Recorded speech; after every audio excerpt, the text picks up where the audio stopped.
On a appris hier que le petit frère de la fillette martyre de Grande-Bay a lui aussi subi d'importants sévices physiques. Il a été maltraité. C'est un jugement qui a été rendu par un juge qui voulait que ça soit rendu public, qu'on le sache, que le petit gars avait été molesté aussi, en plus de la jeune fille qui est décédée.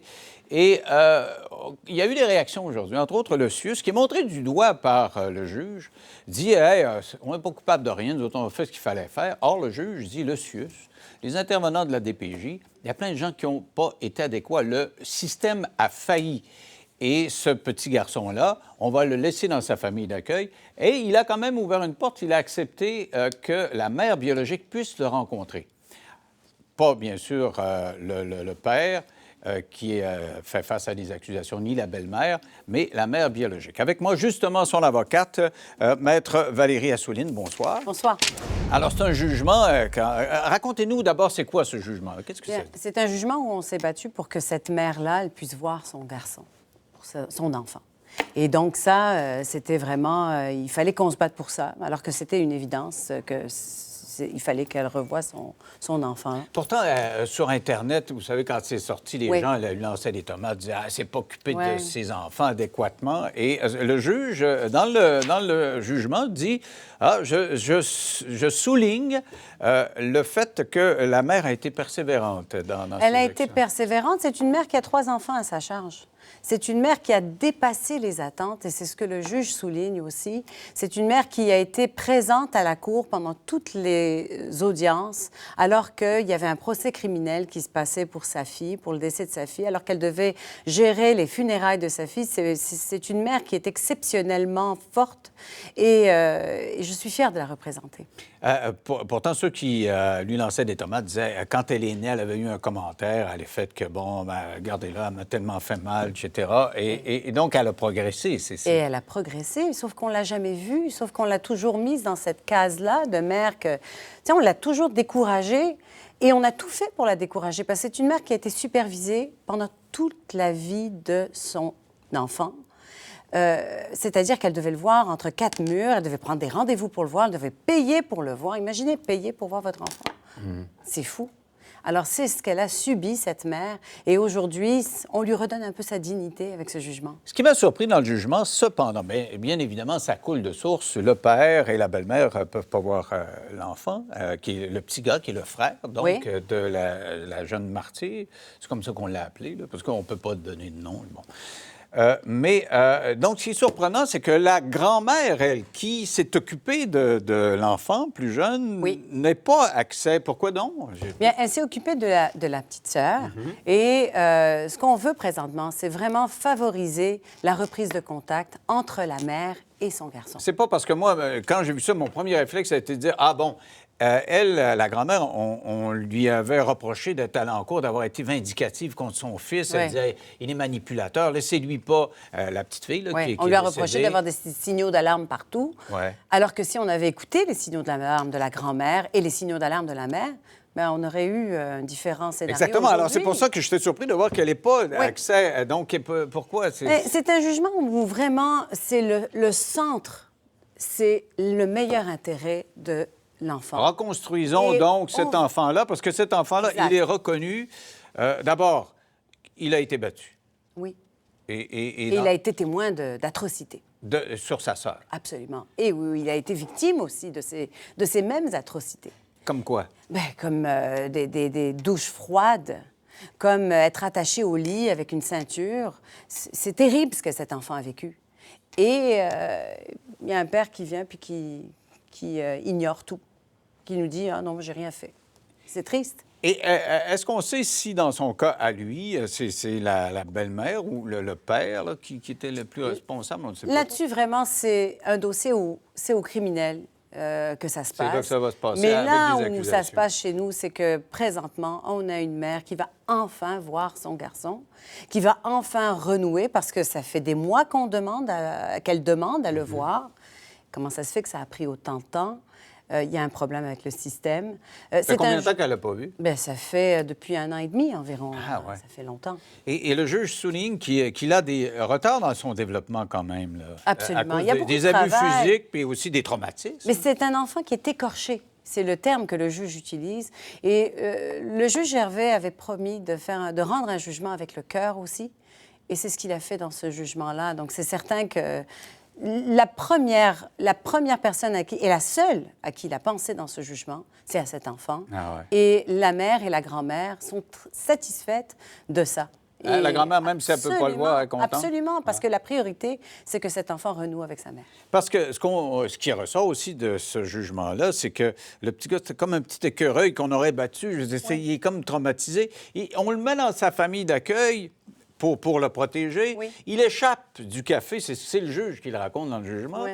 Et là, il dit, vous n'allez pas me tirer les cheveux, parce qu'il se, il se faisait arracher Il y avait un les cheveux. trou dans son cuir chevelu parce que le père lui tirait les cheveux. C'est la preuve qui en est ressortie du jugement.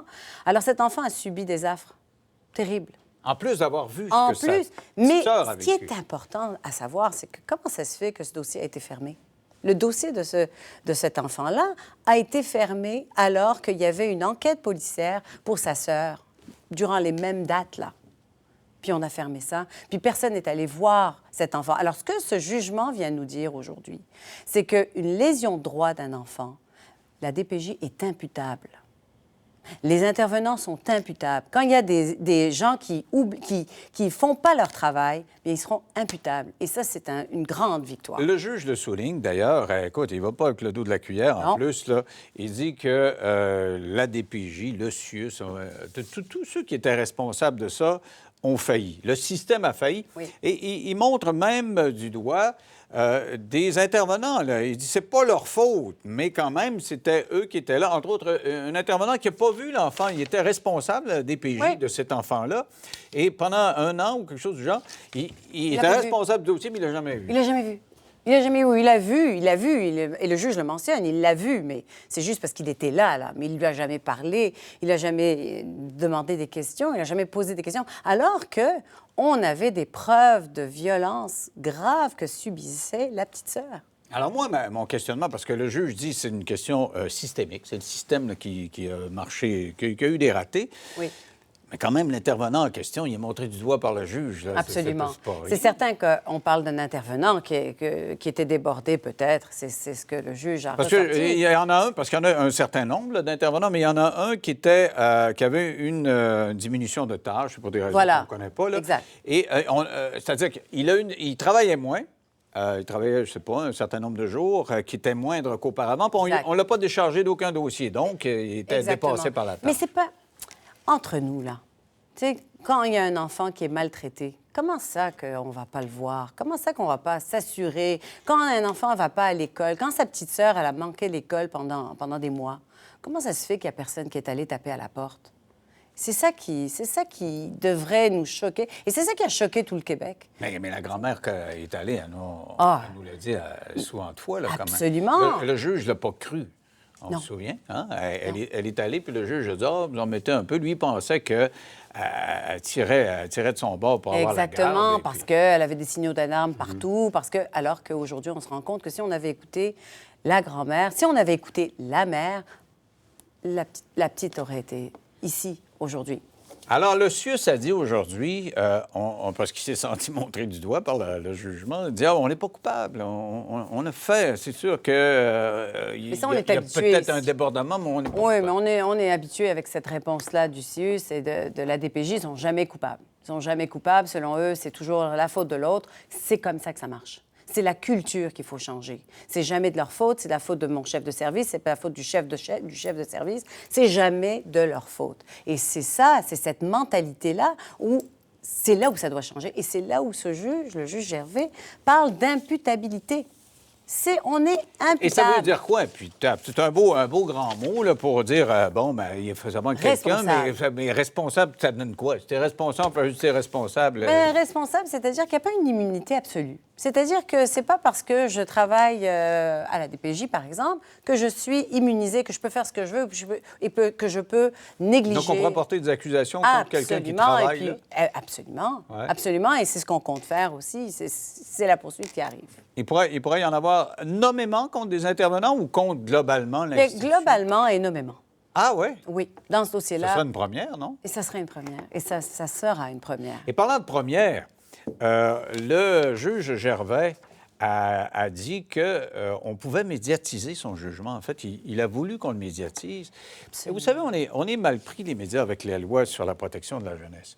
Souvent, là, je vais finir l'entrevue, puis on va aller sur mon ordinateur. Après, vous allez voir si ça va rentrer par dizaines. Oui. Des gens qui vont m'écrire, « Moi, j'ai vu telle affaire, mon fils est à quelque part. » Et on ne peut rien faire. On ne peut rien faire, les médias. Moi, ce que je réponds, je peux pas. Je peux pas vous montrer l'affaire. Je peux pas parler de votre enfant. Je peux pas. Tout, c'est la protection. Je peux rien faire. Non. Alors, ce que le juge dit là-dedans, si les médias avaient été saisis de cette histoire-là, Exact. c'est sûr qu'il n'y aurait pas eu maltraitance Exactement. à ce niveau-là. Et il y en a plein de dossiers aujourd'hui, pendant qu'on se parle, des dossiers similaires. À force de vouloir On protéger en l'enfant échappe. parce qu'on dit que ça va rester Exact. anonyme, on le condamne à Absolument. à la maltraitance. Et c'est ça le problème. Et donc là, on peut parler parce que c'est un problème de société, parce que le Québec est arrivé à se poser des questions. Qu'est-ce qui se passe avec nos enfants?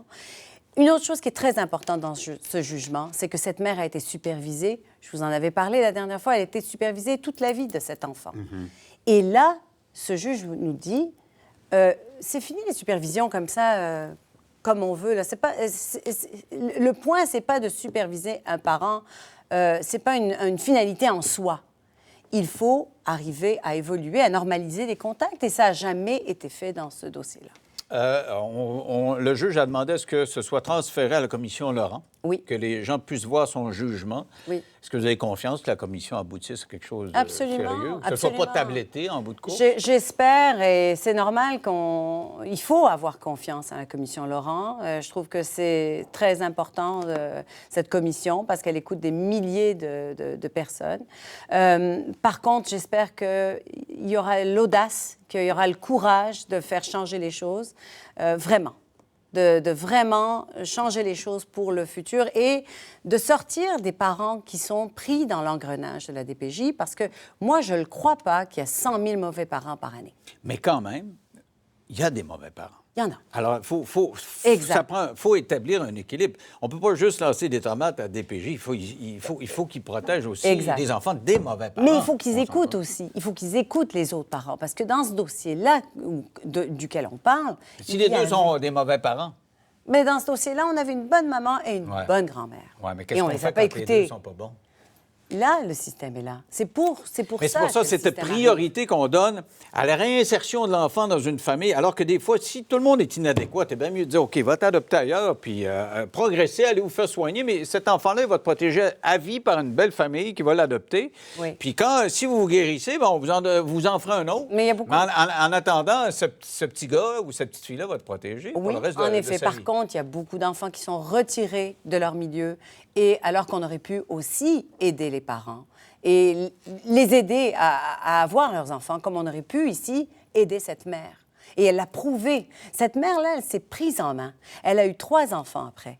Et elle a prouvé que c'était une bonne mère. Et elle a fait ça toute seule et personne ne l'a aidée dans ce système. Alors que, normalement, la loi confère une obligation d'aide, de conseil et d'assistance. Et personne n'a aidé cette mère. Merci beaucoup. C'était fort intéressant. Merci C'est à vous. une réflexion qu'on amorce au Québec, puis qu'il faut faire. Elle est inéluctable avec la réalité qu'on a. Au retour, tiens, on va changer complètement de registre. On va parler du prince Harry de Meghan qui s'en vient au Canada.